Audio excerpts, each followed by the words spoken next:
Hi, and welcome to this week's episode of Pickles and Pasta, with Steph and Jay. Jay. There you go. We do this because we need to remind. We sometimes we lose track who's who, so it's good that we kind of you're Steph, right? Yeah, she's a better Steph than I am, so we've kind of established that's what we're going to do from now on. How are you, Jay? Just dandy. How are you? I'm good. Good. It's a full moon, and I feel it.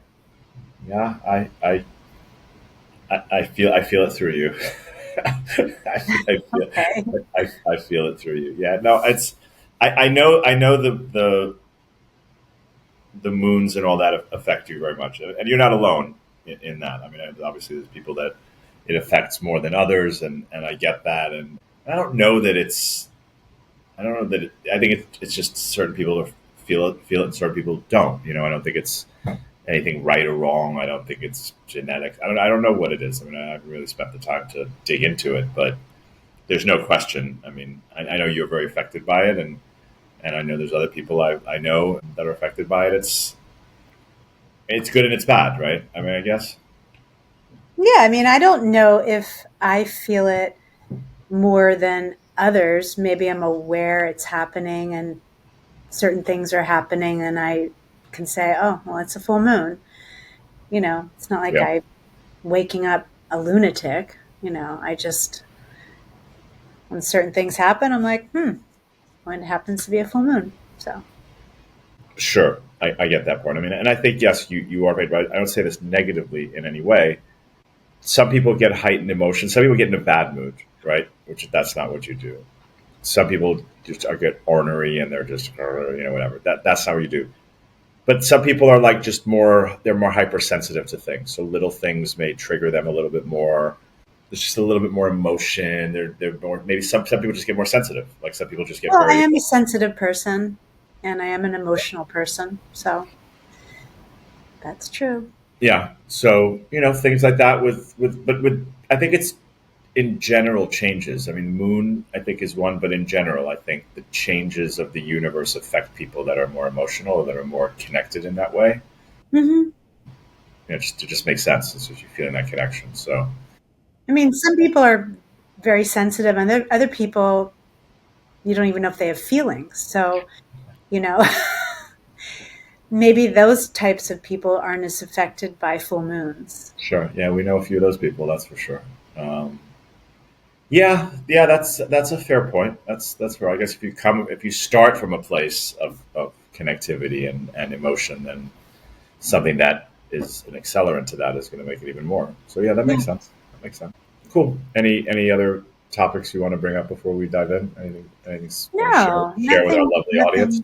nothing that I want to interject right now, but this will be an interesting topic, especially since it is a full moon. And so, Yeah, I guess that's fair. Yeah, we have some. I think we have some good topics this week. So our first topic of the week is family and how they affect more than they or we realize, and that took a little bit of time. Like as we thought of that and we wrote it out, we had to kind of say it out loud back and forth a few times because it was kind of a little bit. It was like an important topic for us, but it was important that we get it right. So I think where we're coming from this, or what the thought behind this of like why I thought this was helpful for people is, our family does affect you. That's just a reality, no matter what it is, good, bad, or indifferent. Good, like amazing, whatever that means. Really, really, really, really shitty, or somewhere in between. You're affected by your family, but how you're affected and how much you're affected, and how much do you, if you realize, or if they realize, just how much your family affects you. And that was the kind of thing that I thought was interesting. And I don't know where it came from. Something happened. I don't remember what it was. Something happened. I don't even know if it was with us, but something happened, and it somehow triggered back. Like, well, that was something that happened through their family, like through the relationship with their family or through their upbringing or something. And the question was like, does the family realize just how much they're affecting that person. And I don't know, I just thought it'd be interesting to talk about a little bit, like, or get your thoughts Yeah. on I that. think that is an interesting nuance about discussing how families affect us. I mean, it's interesting because, I spend a lot of time around my family. And mom, if you're watching this, you know how much I love you. I can vouch for that. She really does love you a lot. Because I spend so much time either around my family or, I mean, I speak to my mother even if I'm not in the same literal block as her. I speak to her once or twice a week. So, of course, they affect us. You spend that much time around people, your daily things, you bring back and you talk about them and you share them with your family, the people that you talk to and you see. So it's inevitable that they're going to affect us.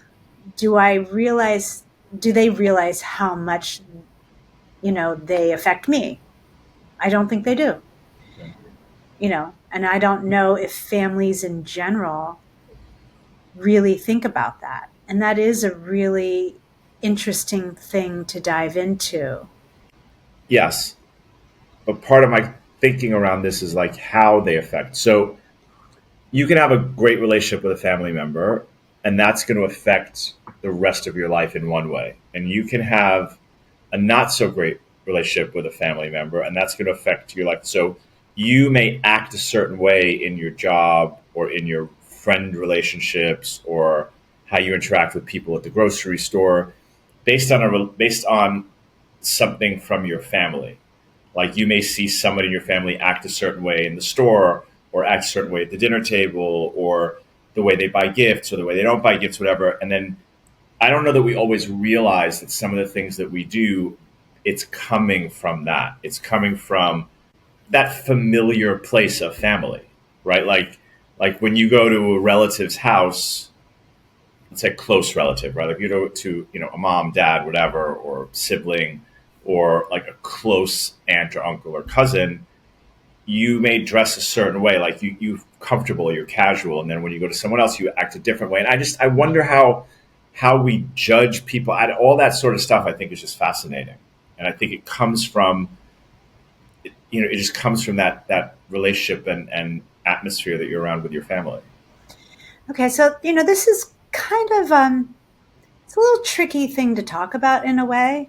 Yeah, And as I'm trying to slowly like ease into my thoughts around this, because I did grow up with a very large and very close family, and I was very much affected before I even realized I was affected and before I even started to do any kind of self work. Because I think like really the first 30 years of my life, I had very little self awareness, to be quite honest. okay, Now, no, and the reason why I can say that now is because I have done so much work on myself in the past 20 years. So I can see the differences and I can see how I used to behave in certain situations. And I can look at myself and see things that happened within my family, my larger family construct, and how going through certain things forced me to look at my own behavior and really look at my relationships within my family. So I have like I would say I've studied this to yeah, quite an extent. And even going out further, I've also looked at the effect of family on my children, for example. And, you can really see because when you're in a family dynamic, you're kind of getting mirrored back a little bit of how your family sees you. And right, that affects how you see yourself.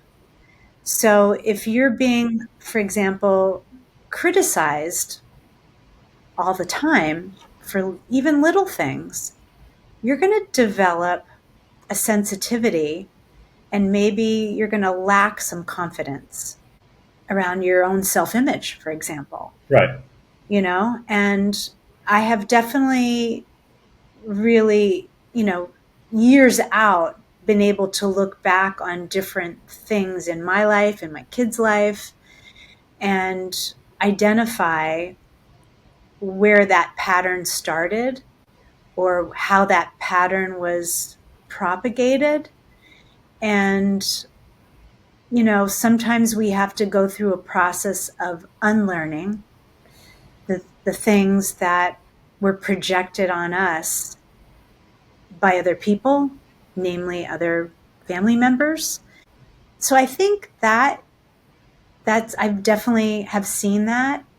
I think there's also like this opportunity, Yeah. to be able to identify things that you felt that your family, how they maybe categorized you, and it can sometimes be an opportunity to take a real look at it and to work on, either changing that for yourself, because once someone has a narrative around you, you can jump through hoops and that narrative is probably not going to change. I mean, I think often people create a narrative around somebody else because it makes them feel better about Sure. themselves. Right. That seems to be like why somebody would do that. Yeah. Also, that probably they're not very self aware, or they don't Yeah. have the awareness that, you know, treating someone in a particular way where you do a certain thing to them all the time, maybe it's how you talk to them, maybe it's how you receive their stories, maybe it's how you're receiving even the body language. I mean, there can be so many ways you get responses from people that are not just verbal responses. It can be how someone shows up for you, Yeah. without you asking. Sure.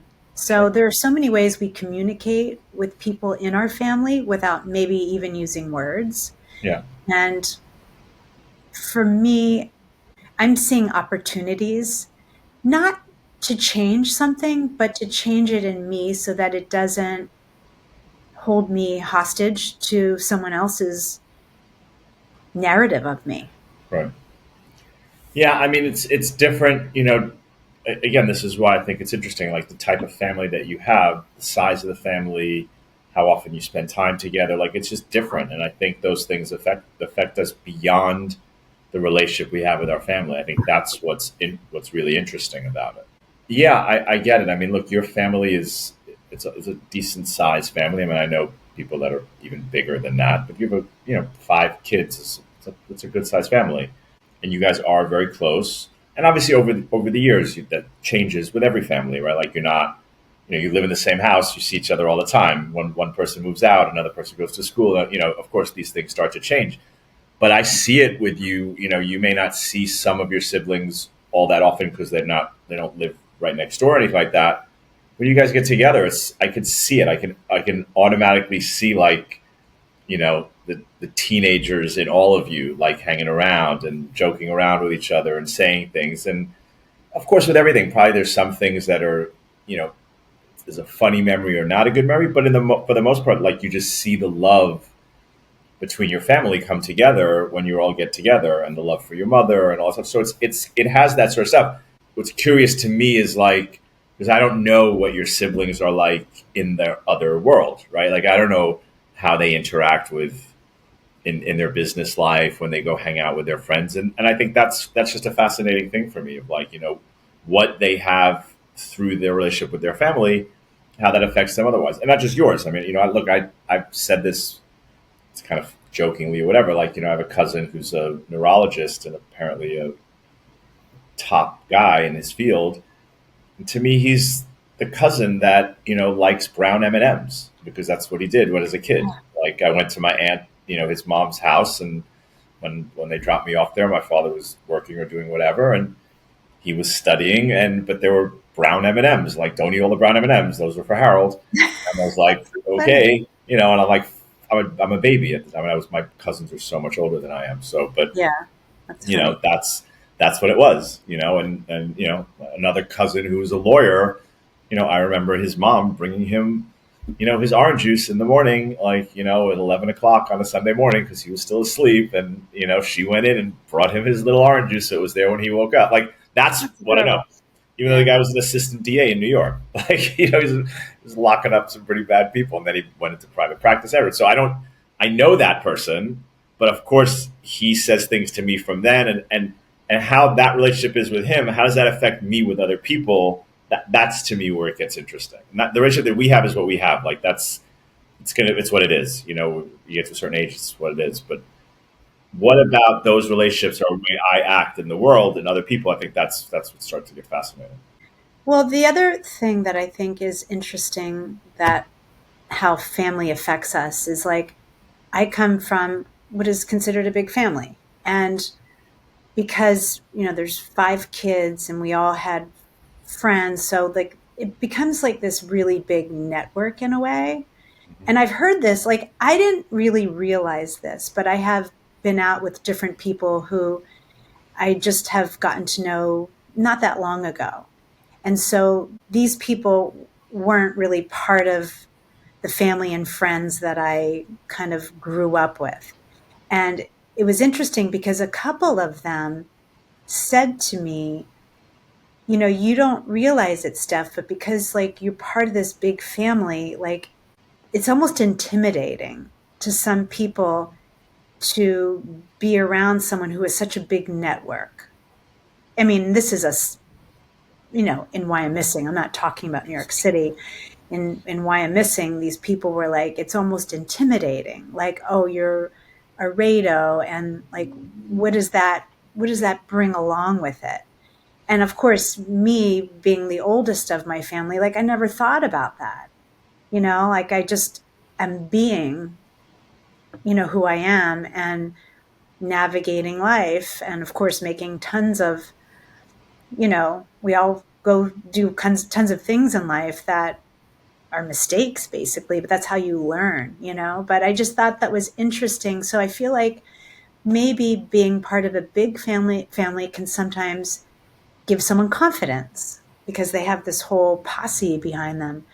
But other times it could be the opposite, Yeah, because if your family, for some reason, you don't feel aligned in your family, that could really hurt your confidence level.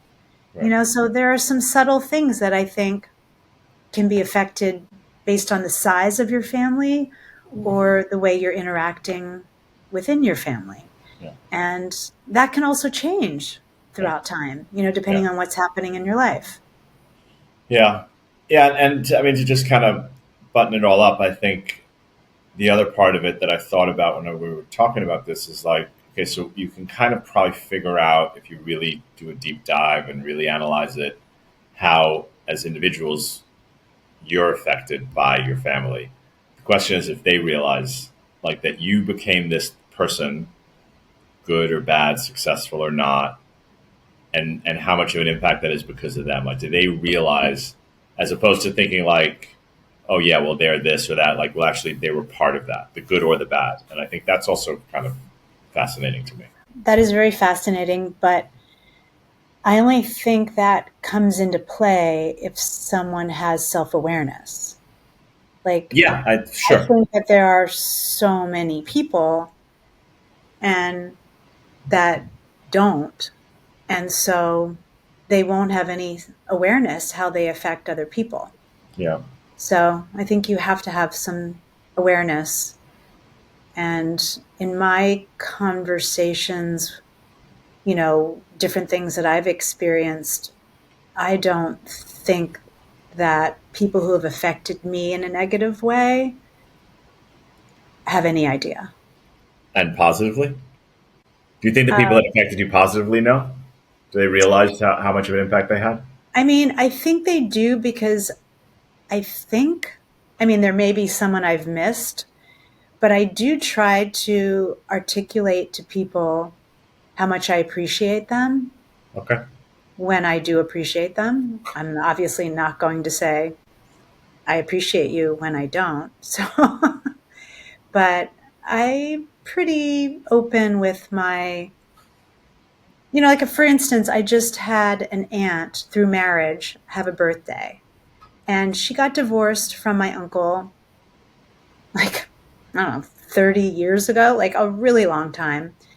And I love her and I still call her my aunt. And I have told her many times, and I just told her the other day for her birthday, like, I am so grateful to you because I feel like you get me. And honestly, I don't feel like a lot of people do. So I go out of my way to tell the ones who are kind, who are supportive, that I appreciate them. I think It's it's nice. important. Yeah, it's nice. Yeah, I mean, I think that's nice, and I think I know you do that, and I know a lot of people do that. I mean, you definitely Yeah, do it, I'm not which is the only beautiful. one, I'm sure. No, I know, but it's beautiful that you do it for sure, and I think people that are self aware do that. But I wonder if the ones who don't do it, does the family still realize it? That's kind of do they realize it without it being told to them? And yeah, I don't know. It's fascinating. That sort of stuff is just very interesting to me. But I mean, and honestly, I would have to say that, look, I don't, I make a ton of mistakes, like we all, as humans, we don't handle things perfectly all the time. We make mistakes. And, you know, when I make a mistake with somebody about the way I handled something, I mean, I am open to knowing what I did and having a conversation. I totally am. I don't think a lot of people, you know, have the courage to say, hey, I'd like to speak to you about something that happened in our family or in even outside of a family. I'm just like in general. How would you know unless you have the courage to say to someone, hey, this happened and I'm not happy about it, but I'd really like to talk to you about it. That would be very interesting because I would yeah, totally be open to that. okay, it's good to know. If the opportunity comes up, I'll put it together. Like maybe hearing that, maybe somebody will be like, you know, I'm going to reach out to so and so because I really want our relationship to be better. And this thing is just like the elephant in the room. Like, that could happen. Definitely could happen. I Yeah, think it already is happening. that's, I think it is. I think it's happening while we're recording this podcast. It's happening right It now. is, It's definitely. happening live. Okay, well, moving on to something which is similar, kind of a continuation of this is what we're calling the art of perception. And the question is really like, when we look at one another, what do we really see, and what do we think others see when they look at us? I think both of those things, they're very different, but they're interrelated. You look at someone and just something happens, right? Something happens in your mind before they open their mouth, and whether you know them or you don't know them, you start to think of things without it being negative, without it being sexist or nothing negative like that. When we look at someone, there's just certain things we're seeing, and if you're spending time with that person, over coffee or at an event or at a dinner or whatever, family or otherwise, I think a lot of people, things are just triggering in their head, like what they're seeing, whether it's their mannerisms or whether it's the way they dressed or the words they say. Like I wonder. I just find it fascinating because I mean, maybe it's just me and maybe I'm just a total kook, but like I'm thinking like 1,000 things are going through, and I can think of different meetings that I have with people or Zooms that I have with people or whatever.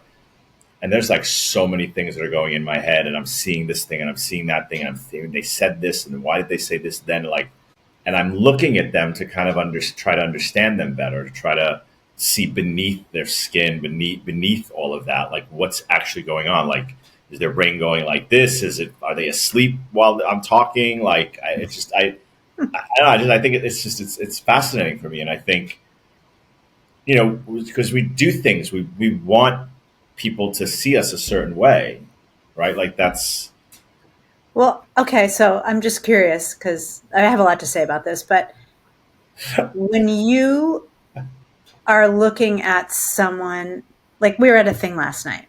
So I really pretty much have met three people that were there before. So a lot of these events, I know no one.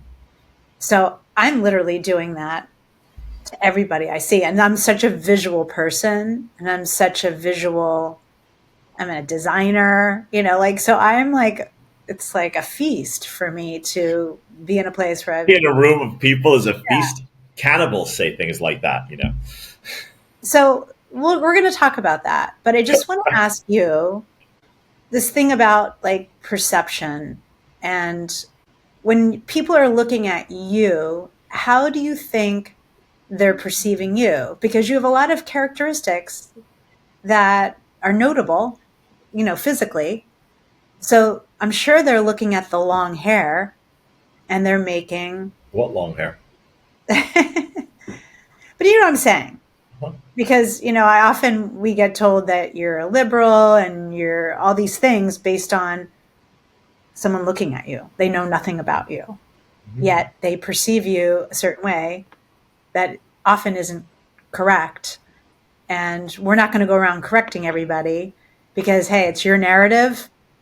You're not going to change your own narrative until you want to change your narrative. So you can think whatever you want to about me, but I know who I am. So I'm just curious, what do you think they're thinking or perceiving you to be?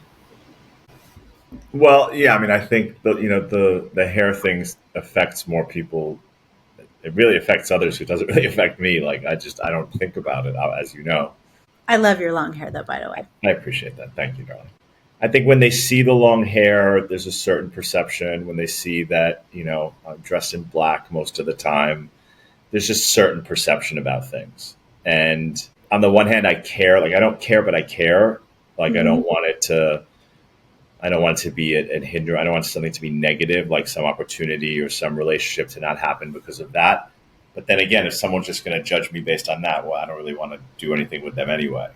So, I think, you know, you said it, and and you said it because I've told you that's what people have said, and you've experienced it yourself. People, they see the long hair, or I'm from New York, I'm Jewish. They're like, oh, he must be a liberal, he must be a Democrat, he must think like this, and the long hair, it's kumbaya, like I want everybody peace and love, and everybody smokes pot and all that sort of shit. Which hilariously, I don't smoke pot at all, and it's automatic that people think I do. So there's just certain things that I've seen that over the years, like that, just the way people have these automatic feelings. I see it when I walk into a place. I see, depending on the place I walk into, some people, security will keep an eye on me if I go to certain places, So I just, in a way, I think I probably stayed this way. I mean, when I'm just comfortable and I don't really care per se, I almost stay this way because, like, okay, because now I know that I'm in whatever I get to, it's real. If someone actually gets to know me, then it's actually real. And if someone is going to be pushed away for whatever reason because of what they see, then that's not somebody I want to be around anyway. So it's kind of like defense mechanism isn't the right word, but it's kind of like it's a protective shield over the people that I don't want around, in my universe anyway. So I don't know 100%, but I mean, I think there's the general, right? That if you're going to be stereotypical, they'll put I'll hit all the stereotypes in their mind. Yes. When hilariously, I don't fit. It's almost like a laziness. I think it's total laziness. It's almost like a laziness. Like, that's why I think that when I'm out, or I'm out with you, or I'm by myself, I like speaking to people, and often I won't really look at like what they have on. If I'm talking to them, I'm looking at them in the eyes. I'm not really looking at the outer things that could give me clues, because I really want to get a sense of what's inside of them rather than be told the story they're trying to tell me with what they have on, because, let's face it, I'm in design and branding, and I know the power of a particular handbag, or a hairstyle, or the choice of sunglasses, or, I mean, you name it. Like, everything that we're communicating all the time through how we put ourselves out there in the world, appearance wise. So I know that that has a language, but I know that that is something that can be bought. You know, if you want to put your Yeah. credit card down, you could be completely dressed in Dior, Right. or whatever. But I'm not really interested in that. I'm Right. really interested in really what's in here and what's in here. Yeah. And between those two things, I could give a shit what someone looks like and what they have on. Yeah. I mean that's so. I guess that's where I was going with this, right? So like, sure, there's what they wear, but like, that's the question: is like, what do we really see? Like, is that all we see, or do we see more? Do they see when you look at someone? Do you see that they're thinking? Do you see that they're thinking about their answers to questions? Do you see? Can you see by their mannerisms, are they caring, or are they kind, or are they studious, or I think that's the question of like, what do we really see? Do we really see the person? Do we really see all those little things that they do? Do we see them, like, do we see that they have a twitch?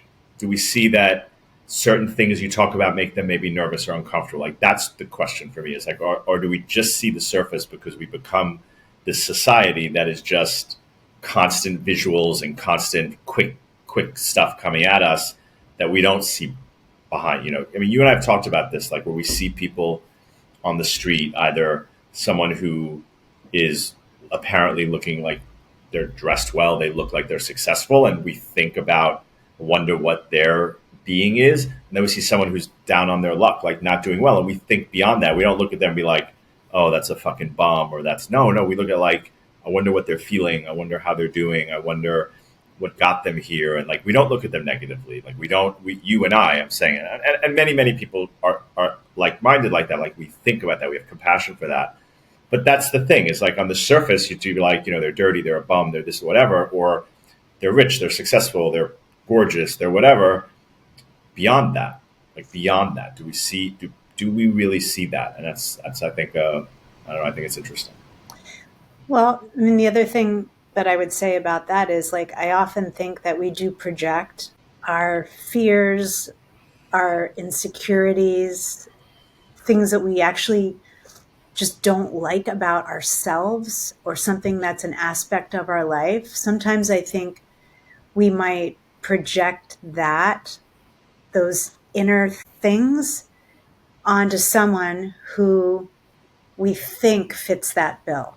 I think that happens too. And sometimes, you know, when we're looking at somebody else, we are sometimes seeing our own projections. Yeah, I think that's partially right, right? Like, if someone's dressed a certain way or someone walks a certain way, we may be thinking about ourselves, like, hey, stand up more straight. Somebody's walking perfectly. You may think, damn it, I gotta walk better. I gotta walk like that guy. I gotta walk like that girl. Like, I gotta. That's how I want to sit down when I come into a place. Or yeah. I think it's. I don't know. I think it's fascinating. I think it's a really fascinating thing. Yeah, it is fascinating. And, the thing that you said about, the constant like visuals we're getting. I'm seeing more and more people starting to talk out about that because there's no reprieve from the sale of culture. Like everybody is selling something. You be selling product or just selling, period? It could be a service, it could be anything, I just think selling. I think it's just I think the economy has shifted to social media, and so people are looking at how they can get a piece of the pie. And so it is like constant, like we're being inundated constantly.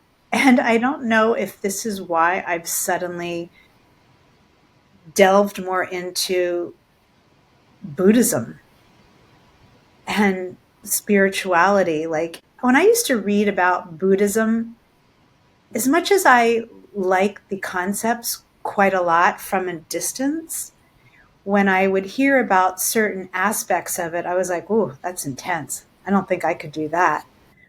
But there is something lately that the almost monastic concepts of Buddhism are starting to actually appeal to me. All right then. Yeah. No, I know. I hear it. I hear it. I hear it all the time. Yeah, it's 100%. I think it's my way of rebelling from all of all of this stuff. Well, part of what you do puts you on social media a lot, and so you're getting inundated with a lot. So after a while, it can be I need a taxing. break from that, you know? Yeah, yeah, but little that's a little off topic. But yeah, no, I feel you. It's okay. This is yeah. We couldn't call this a show about nothing because that was taken. But these things do lead into other things, you know? That's why we're here. That's why we're here. Yeah. Yeah. So I don't know. I just find you can have perceptions about people, and then when you see them in real life, and you see those mannerisms in a different way.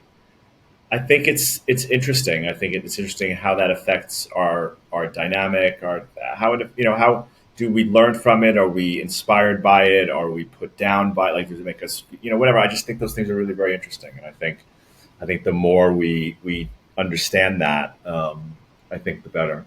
Yeah, next time Okay. you're looking at someone and wondering about them, like remember this conversation and be curious to know how And send someone that check. Send that check for $5.99 someone I for would pickles like and just be curious. pasta. That's one eight I would hundred pickles and pasta.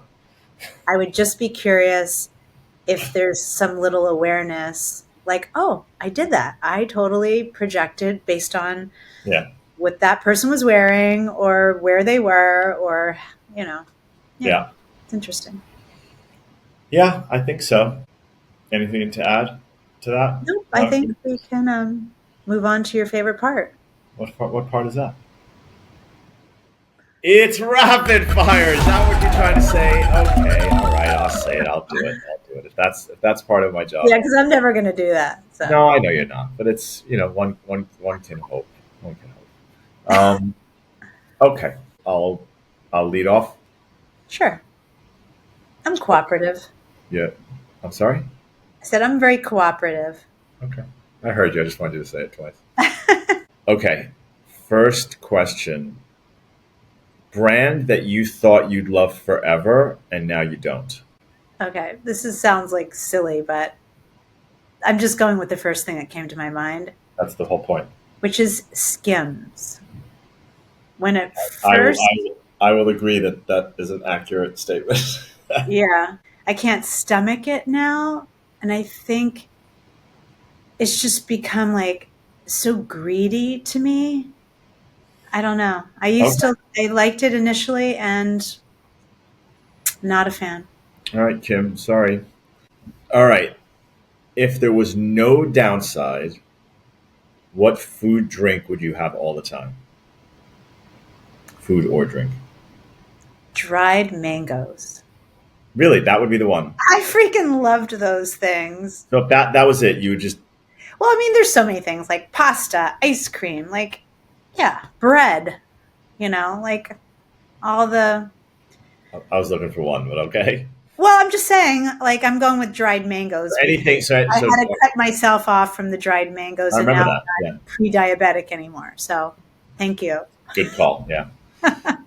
Okay. A thing you don't like doing, but kind of love what it does for you or how it makes you feel. Okay, so I'm going to say exercise, but there's a caveat here because I actually like the act of exercising. The thing that I don't really like is I'm not in a good habit right now. So the idea of actually getting ready to go do the exercise is the thing I really don't like. But you like how it makes you feel. Yeah. I love how being in shape makes me feel. Yeah. Okay. All right. Okay. So your turn. I guess so. What is the brand you thought you'd love forever and now don't? So it's a little tricky because I don't care for brands at all, and I haven't been a brand person for a really long time, but I'd have to say, just to think of something, Yves Saint Laurent, and probably because I wanted to be the next Yves Saint Laurent when I was younger for about 6 months. So, and now I certainly don't have any Saint Laurent or YSL or anything. So, I mean, obviously at that time, I thought I was certainly going to love it forever and ever, and I couldn't give a shit. Okay. All right. Number two, if there was no downside, what food or drink would you have all the time? Cigarettes. I love how you answered that. Cigarettes. It's almost like guilty. Mine's ecstasy. Sorry. I know that's not food. I'm sorry. What'd you say? I said ecstasy. Yeah, sure. I mean, we could. I could have said cocaine, but I didn't, which would be neck and neck with the I need to cigarettes. think of But that. Darn it. You said food or drink, so not, I it wasn't wasn't going a down the choice. It wasn't a choice. My answer is incorrect cigarettes answer. are I not was food or drink, so you have to think of another one. no, but I'm saying it's not food or drink, right? So I'm saying it's a wrong answer. It's the first thing Okay. that popped into my mind when you asked the question. Oh, So okay. I would say I would say probably like donuts and pastries and stuff like that. Like Yeah, I know. as I'm You as could I'm you could speaking. live on So them. so as I'm saying this to you, and I think when this airs, it'll probably be right on time.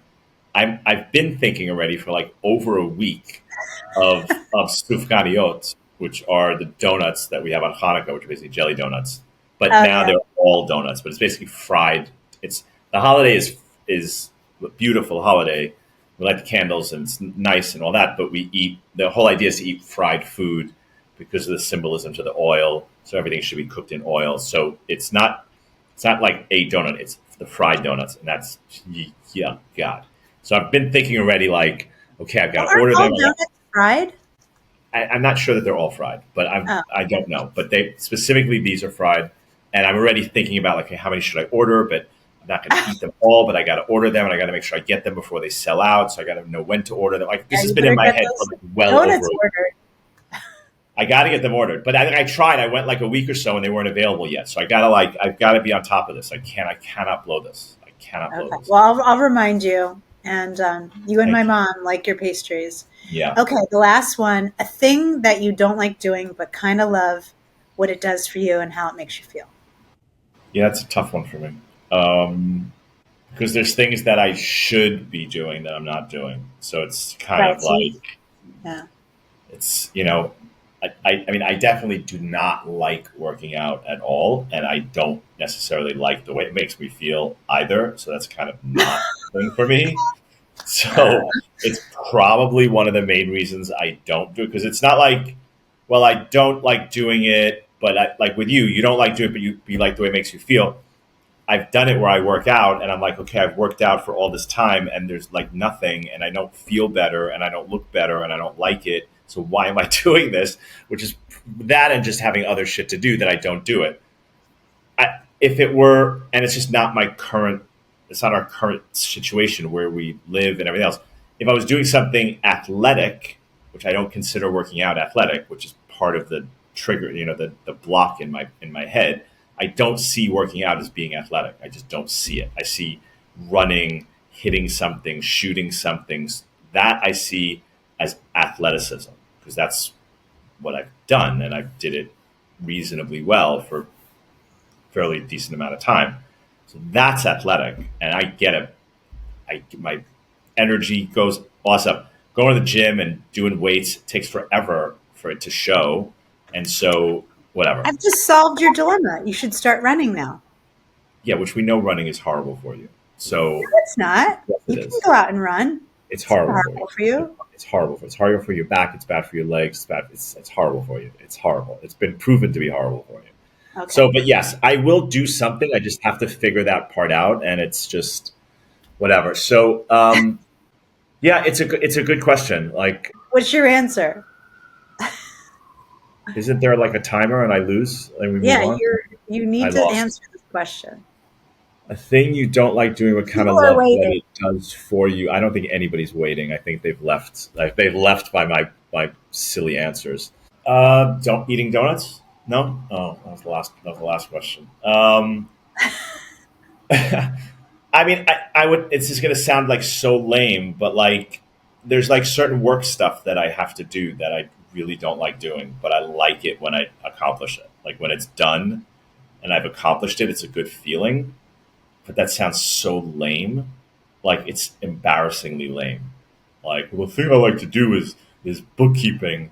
Is I mean, yeah, just get me like a pencil, like one of those pocket protector things while you're at it with the shirt pocket that I don't have.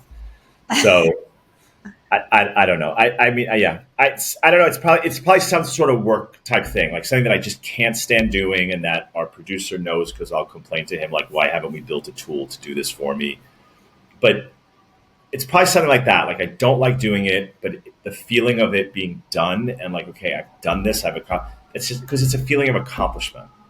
And I Hmm. like to feel like I've accomplished it. It's like, yes, I'm like, I think I'm pretty clean, and I know I'm organized and maybe a little too OCD, but I like that feeling of like when it's done right. Like I don't like you always say like, you're such a good folder.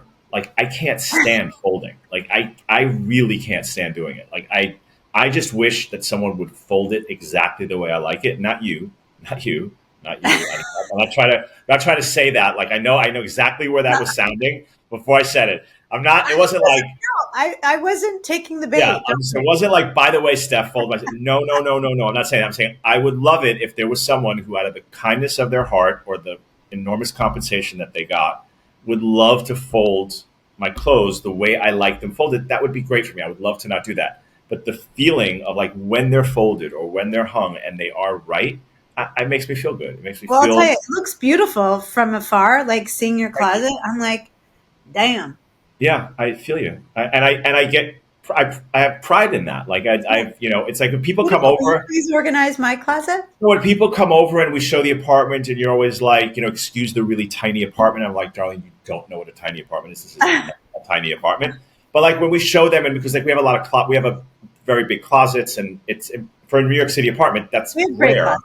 These are better Rare. closets than any home I've ever lived in. Yeah. So, but a lot of people when they show you their apartment, they don't open their closets because it's a shit show in there. I open the closet door in instantly. Like I have no problem showing off the closet. Like whether they say something nice or not, I don't care. I'm totally proud of what I'm not concerned about what they're going to see when they open the closet. So, Okay. so I guess I'm going to have to go with folding, folding, folding, cleaning, bookkeeping, and I don't file anymore because I don't use paper. Like I've done We've everything solved possible. that problem.